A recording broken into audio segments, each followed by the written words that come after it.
Good evening, groovy citizens, and happy, satisfying Saturday. You guys, it is Saturday. It is Saturday evening, to be exact, at 7 o'clock. And I hope you all have been able to get out, do everything you needed to do. You've had a wonderful day. My day has been phenomenal. I got so many things done early today, so I'm so thankful about that.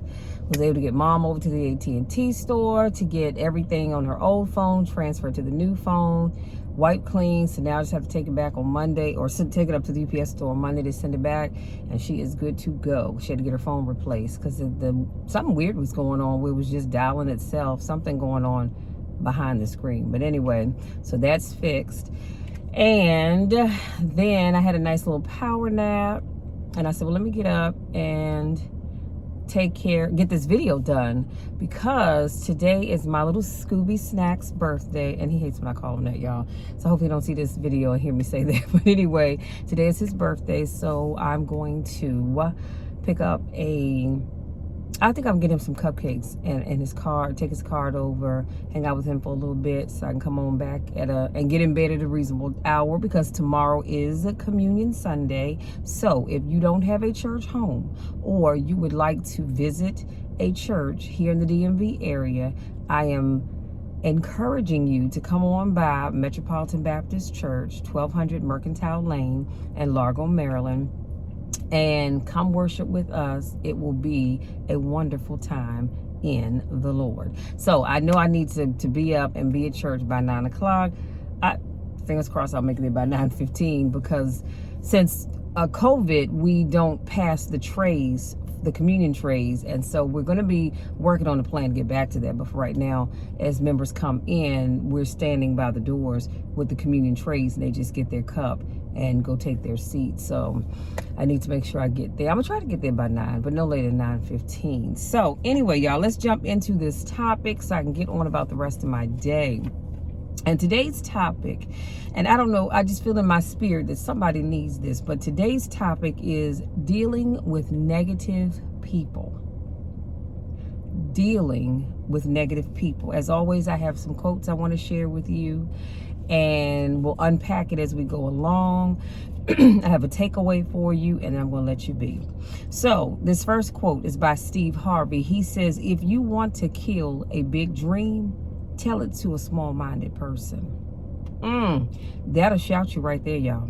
That will shout you right there. If you want to kill a big dream, tell it to a small-minded person. Next quote is by Tyreese, and he says, beware of vision, dream, and passion killers. Family and friends, in most cases, sad to even say this, will be the first to try and talk you out of something that you're passionate about, excited about, and that you have a vision for. And to be honest with you, he's absolutely right.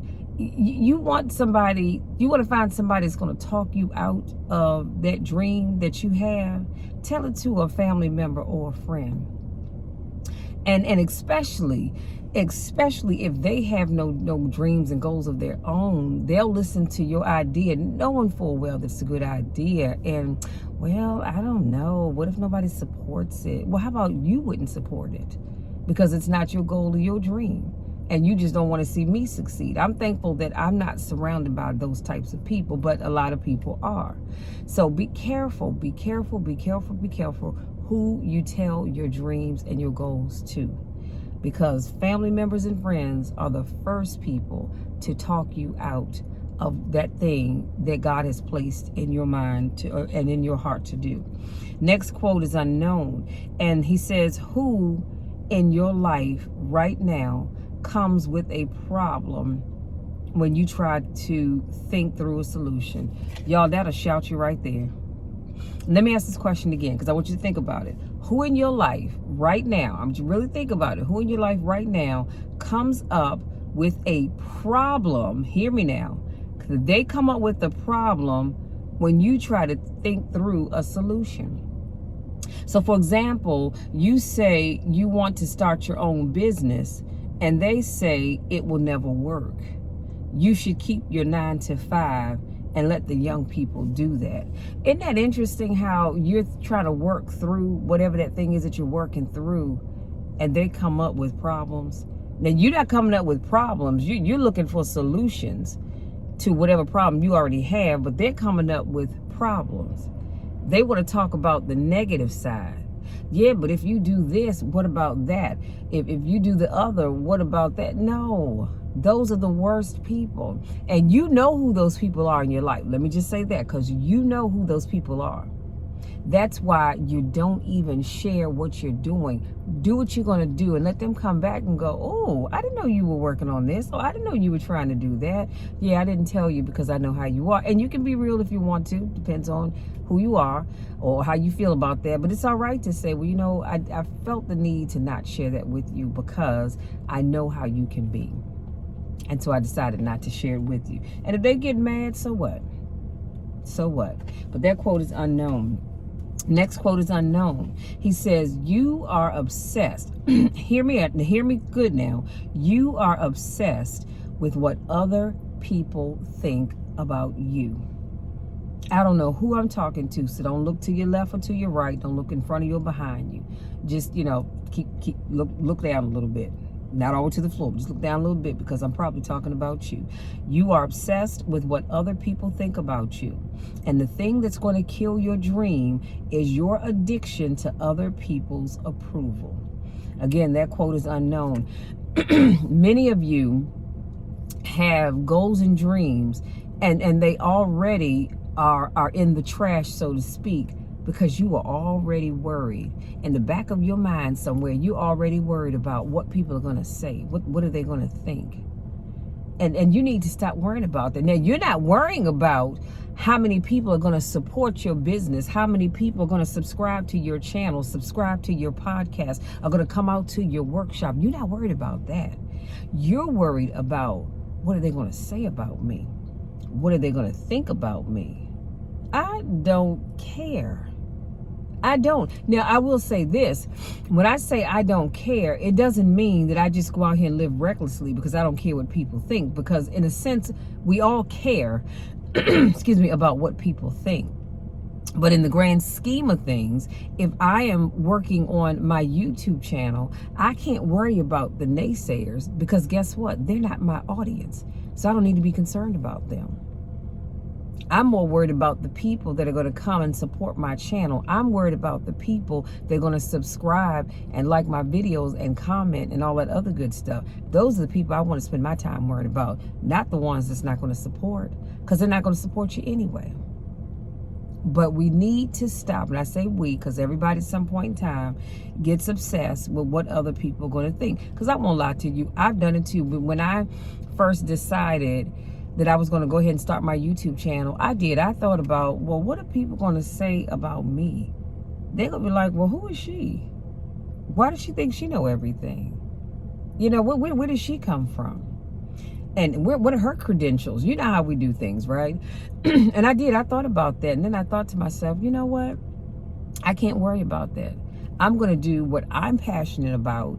And you either like my content or you don't. You either like me or you don't. Matters not to me, because there's nothing I can do about it anyway. Remember what I told y'all before? What people think about you is none of your business. Especially when you're doing what you need to do. Now, if you out here, hoeing in the streets and you're drinking, or as they say, you're for the streets, that may be something different. But when you're out here trying to do the best that you can for you and your business, your home, and all that other good stuff, you can't worry about what people think about you. That's none of your business. It's none of your concern, because there's nothing you can do about it anyway. Nothing you say and or do will change the way those people think about you. You have some people out here right now, and then we're going to move on, that think you are nothing but trash. And you can go out here and get your master's degree, your doctorate degree, open up a six-figure business. And those same people are going to still think you're nothing but trash, because they've already made up their mind about who you are and what you stand for. So don't worry about those folks. Focus on the people that are supporting you. Let's move on. Next quote, again, is unknown. And the guy says, you don't have to always inform everyone of your next move. Let me say that one more time because somebody in the back of the room didn't hear me. You don't have to always inform everyone of your next move. It's all right to move in silence. It really is. See, if I share something with you all that I'm working on, it's because I'm excited about it and I just want you to know about it before I bring it out.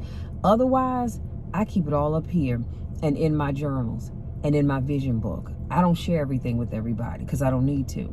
He says you don't have to tell them about your business deals. You don't have to tell them about anything. You should seek assistance in fulfilling your needs by being by being secretive to a certain extent. Let me say that last line again. You should seek assistance in fulfilling your needs by being secretive to a certain extent. And again, that quote is unknown because the reality is that sometimes you are going to have to talk to somebody because you are going to need some help. You can't do it all by yourself, but you've got to be selective about who you're talking to. Next quote is by Steve Harvey. He says, if you don't surround yourself with other dreamers, here's what I know. He said, if 9 of your friends are broke, come on now, you're going to be the 10th one. I love that. I've heard other people say that quote as well. If 9 of your friends are broke, if 9 of your friends are sitting around doing nothing, if 9 of your friends are alcoholics, if 9 of your friends are drug addicts, you hang around them long enough, you're going to be the 10th one.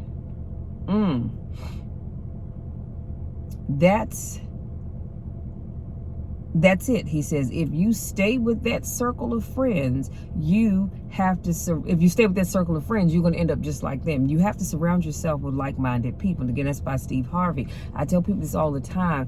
Be careful about the people that you choose to hang around. I've said this before. I would say to people, show me who your inner circle of friends are. And I'm not judging. That's the thing. I'm not judging them. But when I look at them and I see that they like to get up and hang outside of Joe's Bar and Grill, I don't even know where that is or if it's a real place. They like to hang outside of there all day long.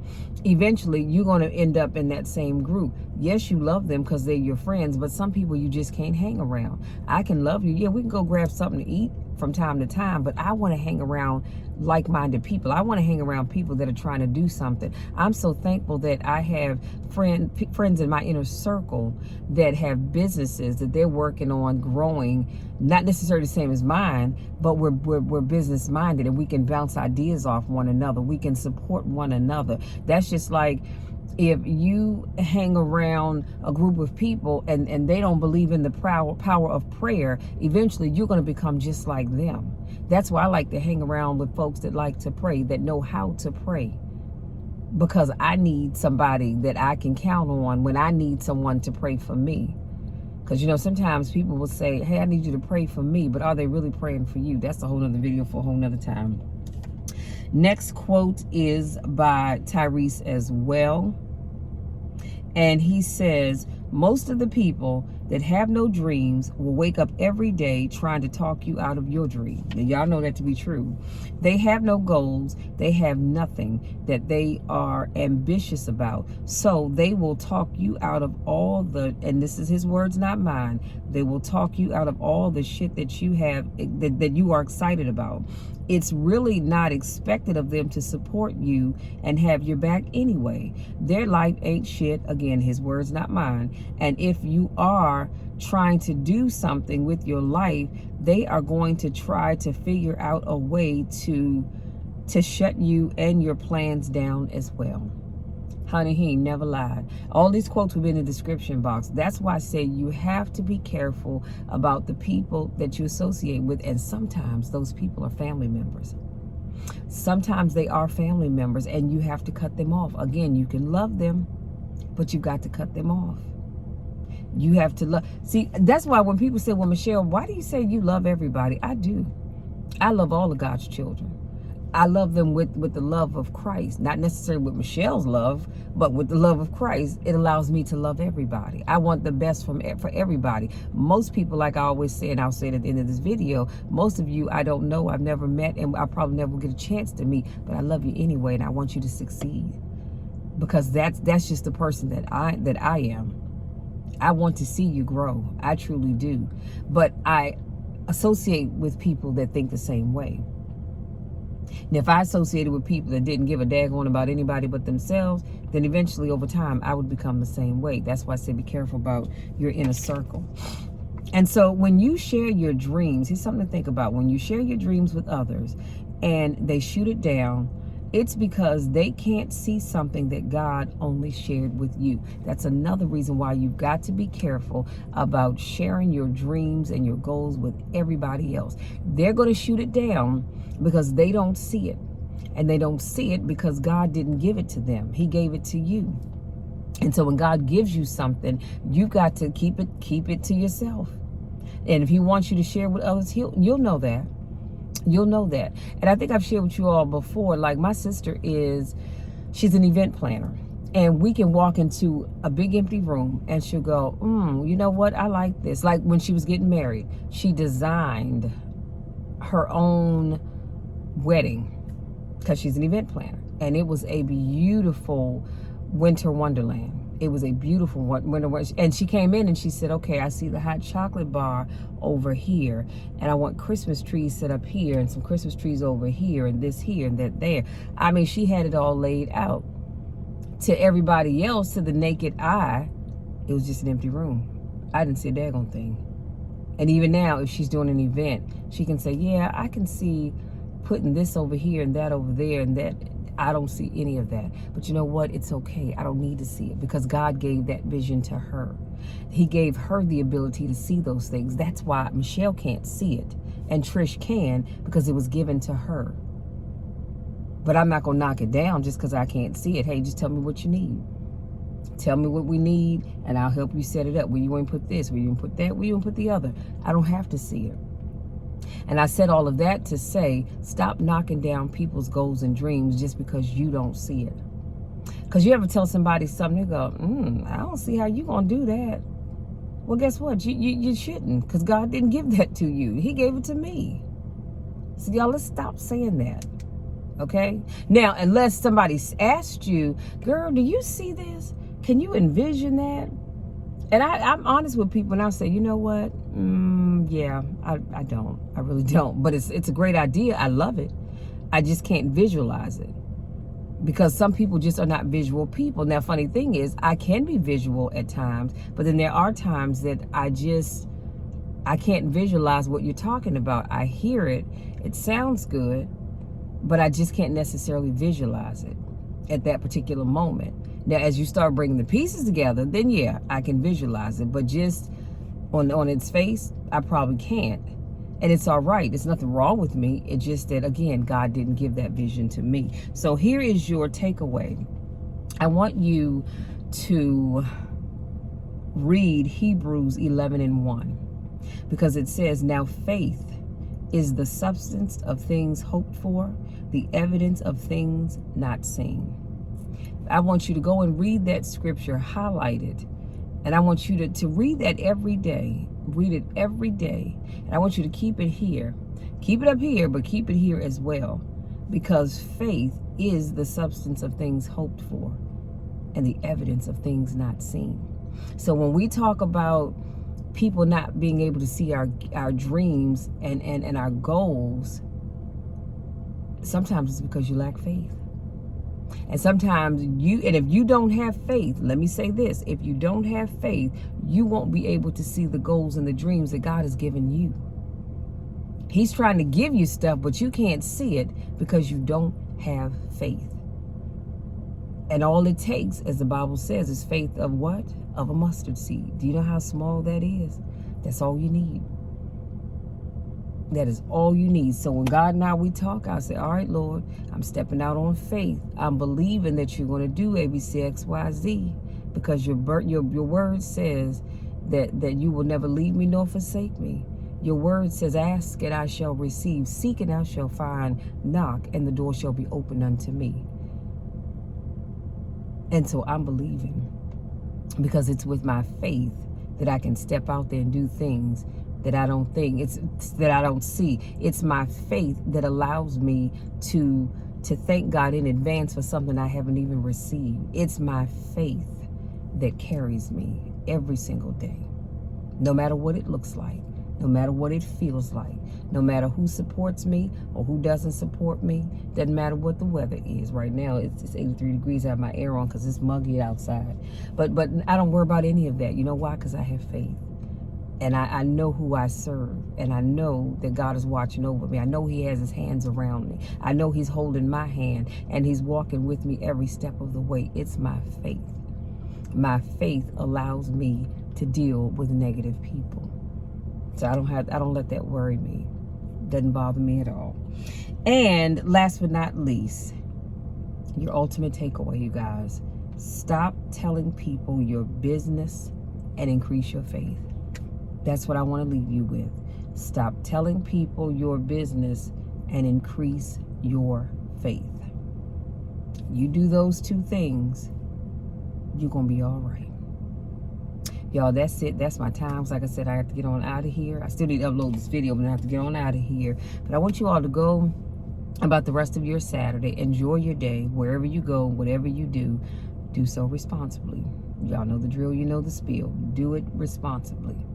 I love each and every one of you to the moon and back.